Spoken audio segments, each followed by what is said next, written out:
प्रधानमंत्री नरेंद्र मोदी दिल्ली में रायसीना डायलॉग के 10वें संस्करण का करेंगे उद्घाटन। न्यूजीलैंड के प्रधानमंत्री से द्विपक्षीय वार्ता जारी।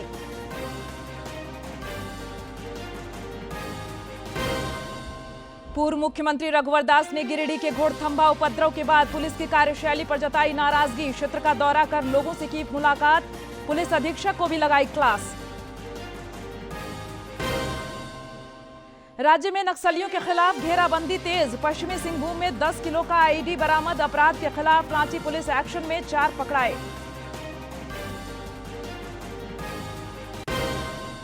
और रांची में झारखंड अस्मिता हॉकी लीग का आगाज। उद्घाटन मैच में खूंटी ने रांची को दी 1-0 से मात। चाईबासा में अंतर जिला महिला अंडर 19 क्रिकेट प्रतियोगिता शुरू।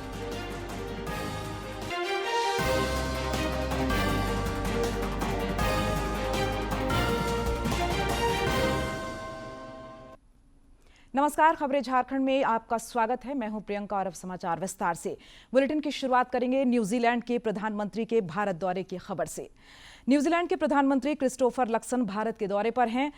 नई दिल्ली के हैदराबाद हाउस में श्री लक्सन और प्रधानमंत्री नरेंद्र मोदी के बीच आज द्विपक्षीय वार्ता चल रही है, जिसमें आपसी हितों के मुद्दों पर चर्चा के साथ कई समझौते हो सकते हैं। दोनों देशों के बीच वर्ष 1952 में राजनयिक संबंध स्थापित हुए थे और तब से संबंधों में लगातार प्रगाढ़ता आती जा रही है। कई अहम मुद्दों पर द्विपक्षीय वार्ता प्रधानमंत्री नरेंद्र मोदी और न्यूजीलैंड के प्रधानमंत्री क्रिस्टोफर लक्सन के बीच होगी। हैदराबाद हाउस से आपको ये सीधी तस्वीरें दिखा रहे हैं।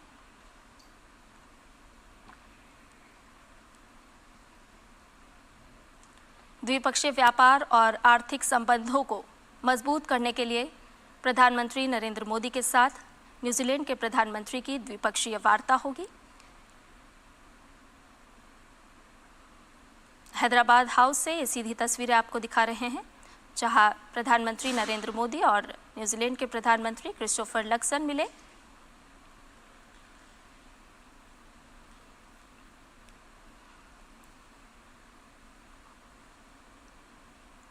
द्विपक्षीय व्यापार और आर्थिक संबंधों को किस तरह से और गति दी जा सकती है दोनों देशों के बीच, उसे लेकर कई समझौतों पर हस्ताक्षर भी होंगे।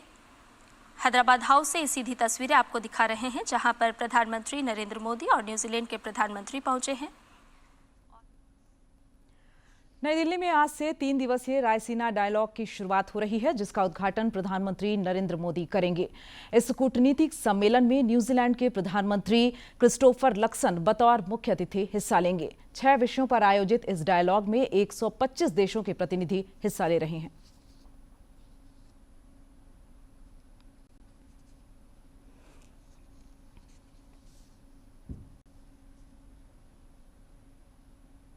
संस्करण होना है रायसीना डायलॉग। भू राजनीति और भू अर्थशास्त्र पर भारत का प्रमुख सम्मेलन है, जो अंतर्राष्ट्रीय समुदाय के सामने आने वाले सबसे चुनौतीपूर्ण मुद्दों को संबोधित करने के लिए प्रतिबद्ध है।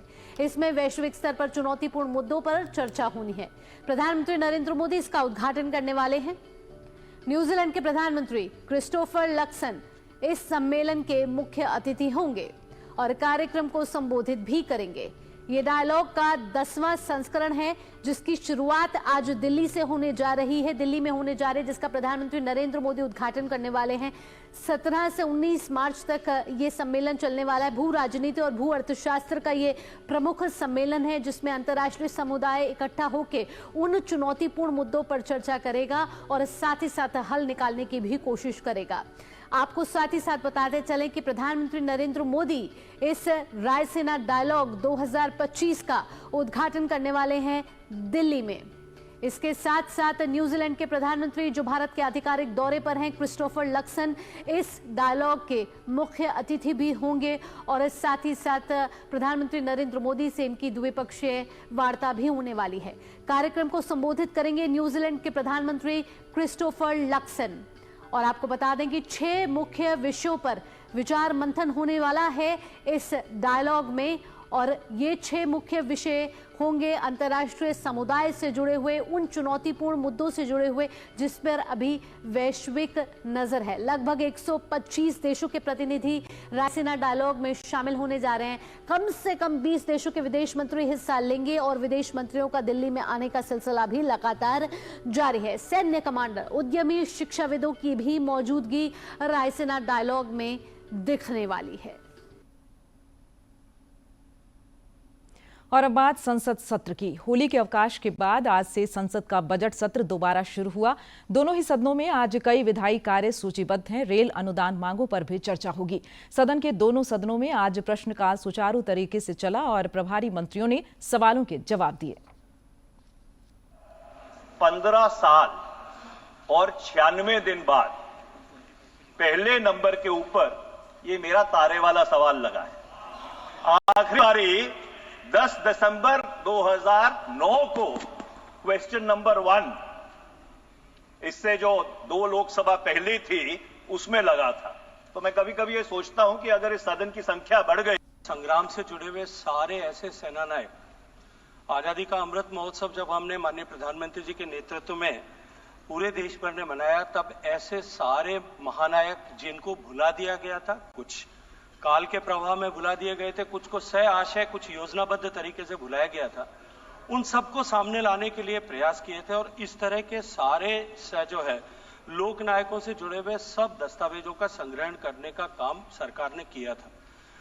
मैं माननीय सदस्य के संज्ञान में लाने के लिए इतना अवश्य निवेदन करना चाहता हूं कि नेशनल आर्काइव्स का इस तरह का डिजिटाइजेशन प्रोग्राम ऑलरेडी चल रहा है, जहां पिछली समय में आज से 10 साल पहले तक एक साल में लगभग 3-4 लाख पन्नों का इस तरह का कंजर्वेशन का काम होता था।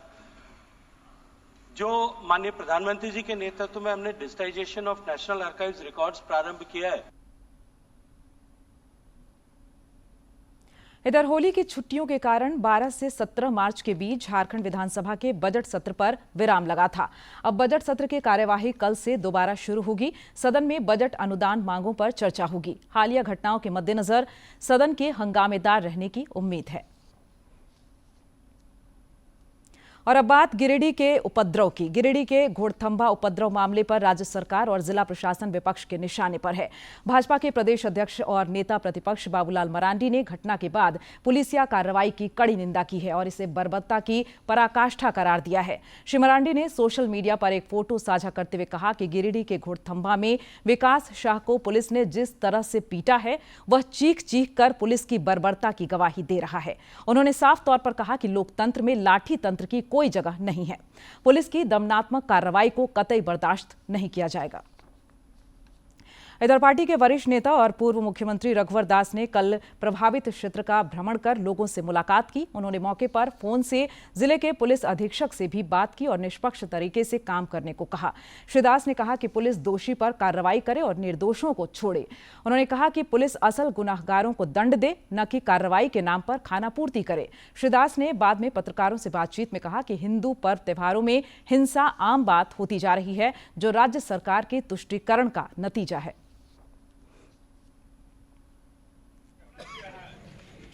हम लोग 50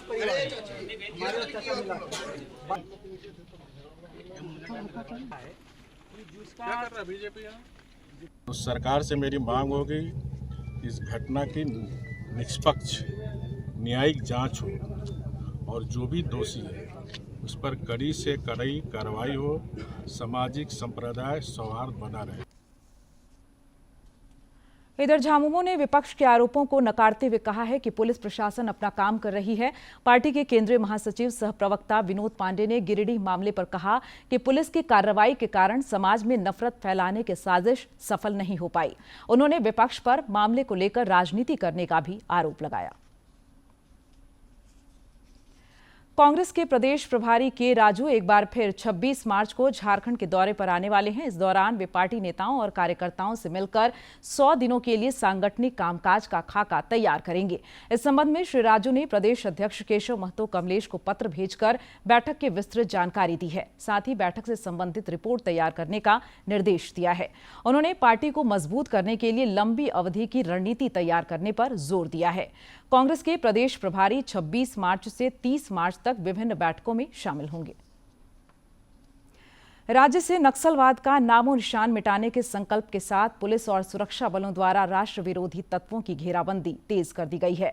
पश्चिमी सिंहभूम जिले में नक्सल विरोधी अभियान के दौरान सुरक्षा बलों को फिर सफलता मिली है। टोंटो थाना क्षेत्र के हाथीबुरु और लेमसाडीह के बीच के जंगल में नक्सलियों द्वारा पूर्व में लगाए गए भारी भरकम 10 किलोग्राम के आईईडी को सुरक्षा बलों ने बरामद कर उसे जंगल में ही नष्ट कर दिया। रांची के लोअर बाजार थाना क्षेत्र से पुलिस ने हथियार और चोरी की बाइक के साथ 3 अपराधियों को गिरफ्तार किया है। पुलिस को गुप्त सूचना मिली थी कि कुछ अपराधी कांटा टोली चौक से कोकर की ओर जा रहे हैं। सूचना पर त्वरित कार्रवाई करते हुए वाहन चेकिंग अभियान चलाया गया, जिस दौरान 3 युवकों को रोका गया तो वे कोकर चौक की ओर भागने लगे। पुलिस ने उन्हें खदेड़ कर पकड़ा। तलाशी लेने पर अपराधियों के पास से एक रिवॉल्वर, एक पिस्टल, 12 कारतूस और एक चोरी की बाइक तथा मोबाइल बरामद किए गए। तीनों अपराधियों को पुलिस ने बाद में जेल भेज दिया। इधर पुलिस ने बरियातू थाना क्षेत्र से भी एक अपराधी को देसी कट्टा और कारतूस के साथ गिरफ्तार किया है। जमशेदपुर के बिष्टुपुर में पुलिस ने बाइक पर कट्टा लहरा रहे एक युवक को गिरफ्तार किया है। डीएसपी सीसीआर मनोज ठाकुर ने बताया कि पुलिस ने उसके पास से एक देसी कट्टा, कारतूस और बाइक जब्त किया है।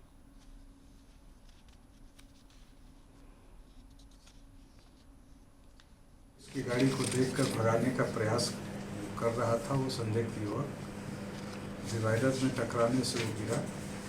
पुलिस के द्वारा उनको अपने कब्जे में लेकर उसकी तलाशी की गई और तलाशी में उनके पास से 315 बोर का एक देसी कट्टा, जिसमें एक 315 बोर की जिंदा गोली लोड थी और एक वीवो कंपनी का मोबाइल और एक मोटरसाइकिल, इसका नंबर मैंने आपको बता दिया Z05R। युवक ने अपना नाम पता मनोज यादव, उम्र करीब 28 वर्ष, पिता स्वर्गीय झलकू यादव, ग्वाला बस्ती कुम्हारपाड़ा सोनारी बताया। और आपका पसंदीदा डीडी झारखंड नए तेवर और नए कलेवर के साथ आपके बीच है, ताकि पल पल की खबरें आप तक पहुंचे। आपका अपना पसंदीदा डीडी झारखंड, गांव से लेकर कस्बों और शहरों तक की है धड़कन। सटीक, विश्वसनीय और तेज खबरों का भी है आईना। राजनीति के मंच से सत्ता के गलियारों तक, खेत से खलिहान और मनोरंजन से इंफोटेनमेंट तक, खेल के मैदान से रंगमंच की खबरों तक, सब कुछ देखिए हमारे प्रादेशिक समाचार में हर रोज दोपहर 12:30, शाम 6:30 और 7:30 बजे, सिर्फ और सिर्फ डीडी झारखंड पर। अमेरिकी पॉडकास्टर लेक्स फ्रिडमैन ने प्रधानमंत्री नरेंद्र मोदी के साथ एक बहुप्रतीक्षित और रोमांचक पॉडकास्ट को कल रिलीज किया। इस दौरान प्रधानमंत्री ने कई सवालों का बेबाकी से जवाब दिया। तो प्रधानमंत्री नरेंद्र मोदी का लेक्स फ्रिडमैन के साथ ये पॉडकास्ट हुआ है, जहां प्रधानमंत्री नरेंद्र मोदी ने हर सवाल का जवाब बेहद ही बेबाकी के साथ दिया है। तो आइए जानते हैं ग्राफिक्स के जरिए कि प्रधानमंत्री के पॉडकास्ट में क्या प्रधानमंत्री ने बड़ी बातें कही हैं। प्रधानमंत्री कह रहे हैं कि 140 करोड़ देशवासी और हजारों वर्ष की परंपरा मेरा सामर्थ्य है। साथ ही प्रधानमंत्री कह रहे हैं कि हिंदुस्तान आंख में आंख मिलाकर बात करता है। तो साथ ही साथ प्रधानमंत्री ये भी कह रहे हैं कि किसी को नीचा दिखाना भारत की परंपरा नहीं है। तो प्रधानमंत्री ने हर एक सवाल का जवाब लेक्स फ्रिडमैन के इस पॉडकास्ट में दिया है, जहां वो ये भी कह रहे हैं कि यूएन में समय के साथ नहीं हुए हैं सुधार। प्रधानमंत्री अन्य मंचों पर भी संयुक्त राष्ट्र में सुधारों की मांग करते रहे हैं, बात मुखरता से बोलते रहे हैं। मैं भगवान बुद्ध की भूमिका कर रहा हूं प्रतिनिधित्व, ये प्रधानमंत्री नरेंद्र मोदी अपने पॉडकास्ट में कह रहे हैं। और साथ ही साथ कह रहे हैं कि जब हम शांति की बात करते हैं तो दुनिया सुनती है। प्रधानमंत्री हमेशा ये कहते हैं और भारत की तस्वीर भी शांति दूत के रूप में प्रस्तुत की जा रही है और कह रहे हैं कि हम संघर्ष के पक्ष में ही नहीं, हम समन्वय भी चाहते हैं। वो कह रहे हैं कि हम एक बैलेंस बनाना चाहते हैं और इस बार राष्ट्रपति ट्रंप पहले से अधिक तैयार नजर आ रहे। तो राष्ट्रपति डोनाल्ड ट्रंप पर भी प्रधानमंत्री नरेंद्र मोदी ने अपनी बात रखी है। राष्ट्रपति ट्रंप मेरी तारीफ करते हैं, ये उनका बड़प्पन है। ये प्रधानमंत्री नरेंद्र मोदी डोनाल्ड ट्रंप के लिए कह रहे हैं, क्योंकि डोनाल्ड ट्रंप भी अन्य मंचों पर प्रधानमंत्री नरेंद्र मोदी की सराहना करते हुए आए हैं। हमारी कोशिश है कि भारत चीन की असहमतियां विवाद में ना मत ले और हम लगातार दे रहे कि भारत चीन के संबंध लगातार दोस्ती में बदलते हुए नजर आ रहे हैं। भारत चीन के बीच संघर्ष नहीं होना चाहिए। ऐसे में प्रधानमंत्री नरेंद्र मोदी और शी जिनपिंग के बीच की मुलाकातों के बाद हमने कई निर्णय भी देखे हैं। दुर्भाग्य से कोविड के बाद दुनिया में आया बिखराव। कोविड को लेकर भी प्रधानमंत्री मोदी कह रहे हैं कि दुनिया में तमाम अनिश्चितताएं दिख रही हैं, अंतर्राष्ट्रीय संगठन हुए अप्रासंगिक। ये प्रधानमंत्री नरेंद्र मोदी अपने पॉडकास्ट में कह रहे हैं और विस्तारवाद का नहीं, विकासवाद का रास्ता सही है। उन्होंने कहा है कि विकास के रास्ते पे ही चल के देश दुनिया को एक साथ लाया जा सकता है। गोधरा को लेकर भी उन्होंने बड़ी बात कही। उन्होंने कहा 27 फरवरी को गोधरा में लोगों को जिंदा जलाया गया। लेक्स फ्रिडमैन के साथ ये पॉडकास्ट प्रधानमंत्री नरेंद्र मोदी का हुआ है, जहां उन्होंने कहा है कि गुजरात में उससे पहले भी होते थे बड़े दंगे।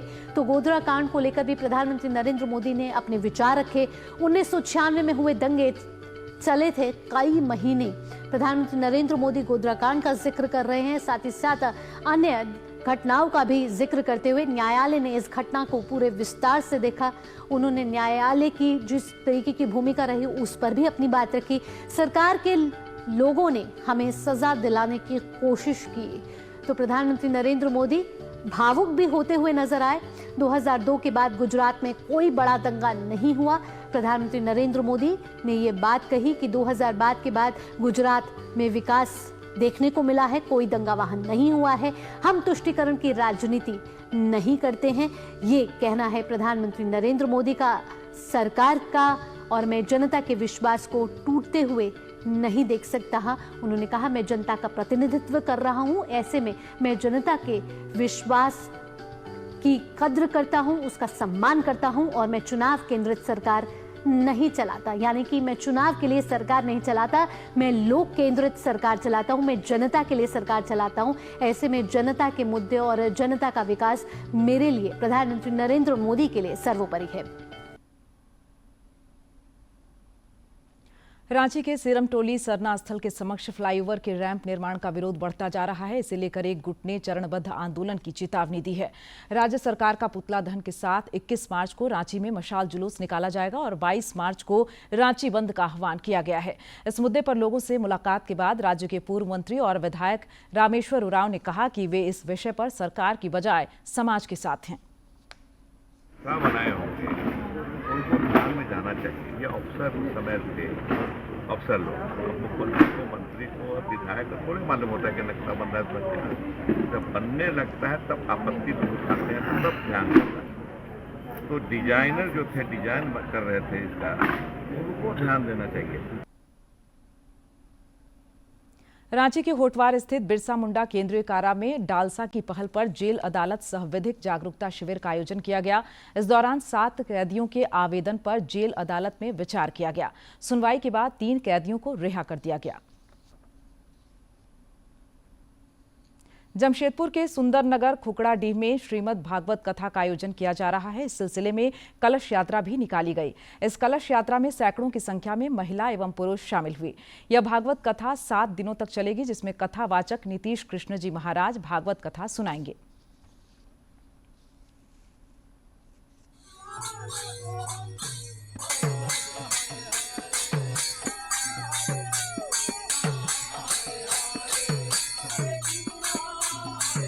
महाराज जी आकर कथा बांटने का काम करते, उसका कलश यात्रा था। उसमें सब हम लोग आए हुए थे और उसमें हम लोगों को भी आने का मौका मिला। और हम भगवान से प्रार्थना करते हैं भगवान सभी खुशहाल रखें। प्रसन्नता की बात है कि लोग 1 साल कराते हैं, लेकिन यहाँ 11 साल से 11 वर्षों से यहाँ पे सभी भक्त मिलकर भागवत की कथा को करा रहे हैं। 7 दिनों का है, 7 दिन पूरा भागवत कथा होगा। सवेरे से होम यज्ञ होगा और उसके बाद भंडारा का भी पूरा व्यवस्था किया हुआ 7 दिन। इन दिनों रमजान का पवित्र माह चल रहा है और जगह जगह इफ्तार का भी आयोजन हो रहा है। जमशेदपुर के साकची धालभूम क्लब मैदान में कल शाम राज्य अल्पसंख्यक आयोग के अध्यक्ष हिदायतुल्लाह खान द्वारा सामूहिक इफ्तार पार्टी का आयोजन किया गया। इसमें विधानसभा अध्यक्ष रविंद्रनाथ महतो और शिक्षा मंत्री रामदास सोरेन समेत सभी धर्म समुदायों के लोग शामिल हुए।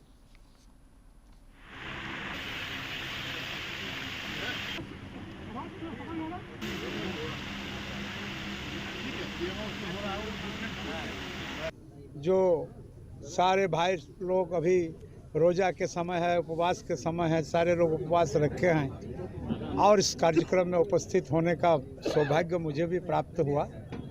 और आप जानते ही हैं, यही हमारे देश के संस्कृति का, हमारे देश का संविधान में वर्णित विषयों का यही मूल चीज़ है। बहुत ही कामयाब इफ्तार हुआ, दुआ हुई इफ्तार के पहले, और पूरे देश में हमारे वतन अजीज़ में अमन सुकून भाईचारगी कायम रहे, इसकी दुआ हुई। हमारे राज्य, हमारे देश तरक्की करे।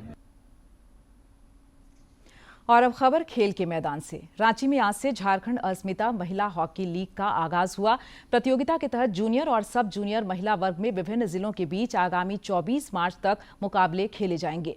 उद्घाटन मैच में खूंटी की टीम ने रांची को 1-0 से पराजित कर आज दमदार शुरुआत की। इस टूर्नामेंट में रांची और खूंटी के अलावा सिमडेगा, गुमला, हजारीबाग, पश्चिमी सिंहभूम, बोकारो और पलामू की टीमें हिस्सा ले रही हैं। भारतीय खेल प्राधिकरण और हॉकी इंडिया के सहयोग से हॉकी झारखंड प्रतियोगिता का आयोजन कर रहा है।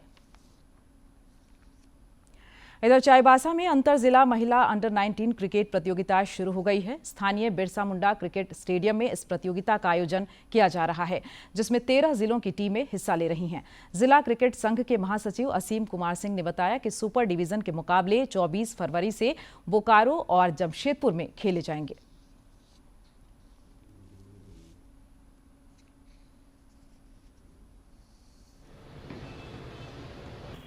आज इसका उद्घाटन मैच धनबाद और खूंटी के बीच में खेला जा रहा है। जो टीमें यहाँ पर आई हैं उनके रहने की व्यवस्था विभिन्न होटलों में किया गया है। मैच के जो हमारे पर्यवेक्षक हैं जमशेदपुर से आए हुए मिलन दत्ता, स्कोरर राजू पांडे और 2 अंपायर हैं जमशेदपुर से आए हुए, और जो लाइजनिंग अफसर हैं वो आज शंभू साहा जी पहुँचेंगे यहाँ पर। हम पश्चिमी सिंहभूम जिला क्रिकेट संघ की ओर से मैदान की पूरी व्यवस्था कर ली गई है। जो मैदान आप पीछे देख रहे हैं बहुत ही सुंदर स्थिति में है, और मुझे लगता है कि जो खिलाड़ी यहाँ पर आएंगे जरूर चाईबासा के इस माहौल का आनंद उठाएंगे और अच्छे क्रिकेट हमें अगर आने वाले कुछ दिनों में 6 दिनों में जो मैचेस हैं यहाँ पर 17 से लेकर के 22 तारीख तक अच्छा क्रिकेट यहाँ पर देखने को मिलेगा। प्रधानमंत्री नरेंद्र मोदी 30 मार्च को आकाशवाणी पर मन की बात कार्यक्रम में देश विदेश के लोगों के साथ अपने विचार साझा करेंगे। यह मासिक रेडियो कार्यक्रम की 120वीं कड़ी होगी। कार्यक्रम के लिए लोग अपने विचार और सुझाव टोल फ्री नंबर 1800-117800 के माध्यम से दे सकती हैं। रुक कर लेते हैं मौसम का। राज्य में मौसम ने फिर मिजाज बदला है। रांची में धूप छांव का खेल जारी है। 4-5 दिनों से गर्मी के सितम से परेशान लोगों को इससे थोड़ी राहत मिली है। आज से 22 मार्च तक कई इलाकों में हल्की बारिश का पूर्वानुमान है, जिससे तापमान में थोड़ी कमी आ सकती है। इधर सूर्य की तपिश से फिलहाल राज्य के अधिकांश जिलों में जोरदार गर्मी पड़ रही है। कई जिलों में पारा 40 डिग्री सेल्सियस को छू चुका है। और अब बात कारोबार जगत की।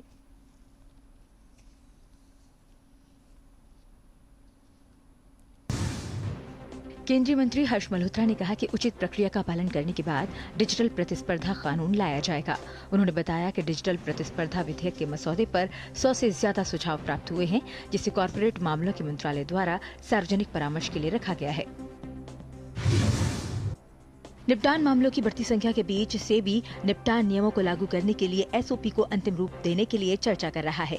इसके अलावा मामलों के निपटान के लिए निपटान फॉर्मूले को लागू करने में एकरूपता लाने पर भी विचार किया जा रहा है। डीएमआरसी और ब्लू डार्ट ने शहरी माल ढुलाई सेवा प्रदान करने के लिए एक समझौता किया है। इस समझौते के तहत ब्लू डार्ट गैर व्यस्त घंटों के दौरान मेट्रो ट्रेनों के माध्यम से माल ढुलाई करेगी। इस कदम से सड़क परिवहन पर निर्भरता कम होगी, जिससे भीड़ भाड़ कम होगी और वाहनों से होने वाले उत्सर्जन पर अंकुश लगेगा। दलहन उत्पादन में वृद्धि को देखते हुए आयात पर निर्भरता कम होने की उम्मीद है। दलहन की खेती को बढ़ावा देने के लिए केंद्र सरकार अगले 4 वर्षों तक तुअर, मसूर और उड़द की सारी उपज की खरीदारी करेगी। कई राज्यों में अरहर की खरीदारी शुरू हो चुकी है। रूस और सऊदी अरब, कुवैत जैसे पश्चिम एशिया के पारंपरिक आपूर्तिकर्ताओं द्वारा कम आपूर्ति के कारण दिसंबर 2024 में भारत के कच्चे तेल का आयात घटकर $10.34 अरब रह गया। वाणिज्य विभाग के मुताबिक आयात में क्रमिक आधार पर करीब 16.5% की कमी आई है। भारतीय दवा कंपनियां सन फार्मा और जायडस फार्मास्यूटिकल्स विनिर्माण संबंधी समस्याओं के कारण अमेरिकी बाजार में अपने उत्पादों को वापस बुला रही हैं। अमेरिकी खाद्य और औषधि प्रशासन ने ये जानकारी दी है। एप्पल अप्रैल से हैदराबाद में फॉक्सकॉन संयंत्र में निर्यात के लिए एयरपॉड्स का उत्पादन शुरू करने की योजना बना रही है। जानकारी के मुताबिक आईफोन के बाद एयरपॉड्स एप्पल की दूसरी उत्पाद श्रेणी होगी। BIS ने अमेजॉन, फ्लिपकार्ट और बिग बास्केट जैसी प्रमुख ई कॉमर्स कंपनियों के गोदामों में छापेमारी कर बिना BIS मार्क के उत्पाद जब्त किए हैं। गुरुग्राम में फ्लिपकार्ट के गोदाम पर छापेमारी में BIS ने 534 स्टेनलेस स्टील की बोतलें, 134 खिलौने और 41 अप्रमाणित स्पीकर जब्त किए और नोटिस भी जारी किया। BIS की कार्रवाई के बाद अमेजॉन इंडिया ने बयान जारी कर कहा कि वो अपने ग्राहकों के लिए सुरक्षित चेन बनाए रखने के लिए कार्रवाई कर रहा है, जिसमें गैर अनुपालन वाले उत्पादों को हटाना भी शामिल है। केंद्रीय खेल मंत्री डॉक्टर मनसुख मांडविया ने नई दिल्ली में कल 3 दिवसीय फिट इंडिया कार्निवाल का उद्घाटन किया। प्रधानमंत्री नरेंद्र मोदी के फिट इंडिया मुहिम को आगे ले जाते हुए केंद्रीय खेल मंत्री डॉक्टर मनसुख मांडविया ने दिल्ली के जवाहरलाल नेहरू स्टेडियम में फिट इंडिया कार्निवल 2025 का उद्घाटन किया।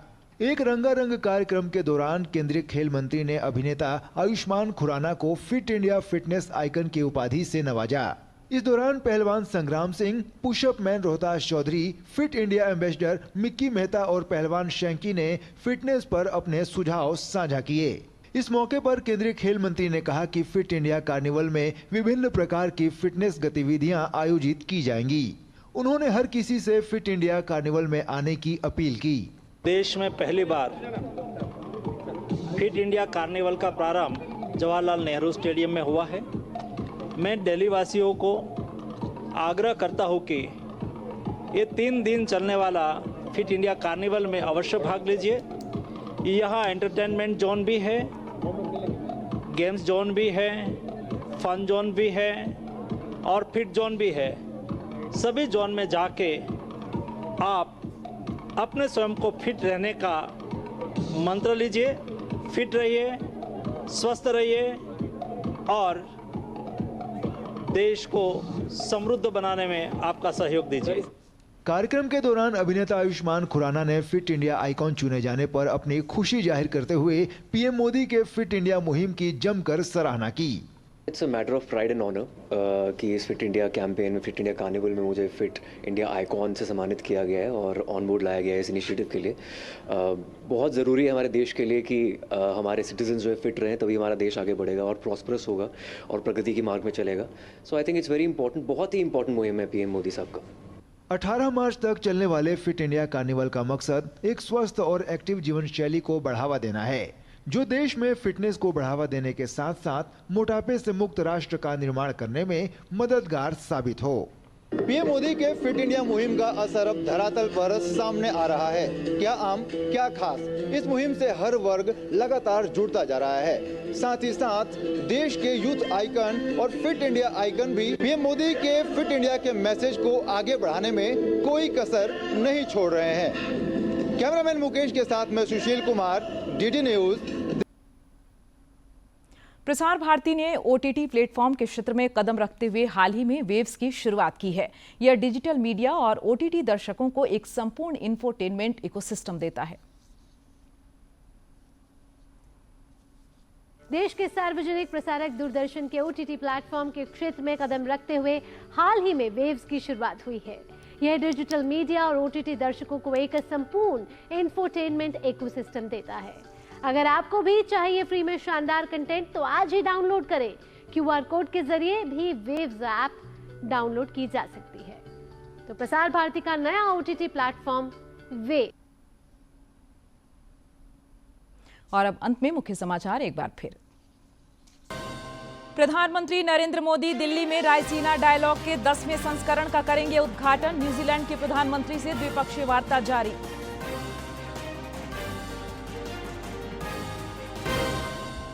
पूर्व मुख्यमंत्री रघुवर दास ने गिरिडीह के घोड़थंभा उपद्रव के बाद पुलिस की कार्यशैली पर जताई नाराजगी। क्षेत्र का दौरा कर लोगों से की मुलाकात। पुलिस अधीक्षक को भी लगाई क्लास।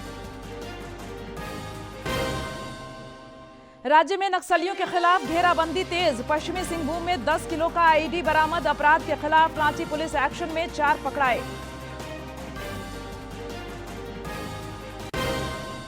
और रांची में झारखंड अस्मिता हॉकी लीग का आगाज। उद्घाटन मैच में खूंटी ने रांची को दी 1-0 से मात। चाईबासा में अंतर जिला महिला अंडर 19 क्रिकेट प्रतियोगिता शुरू।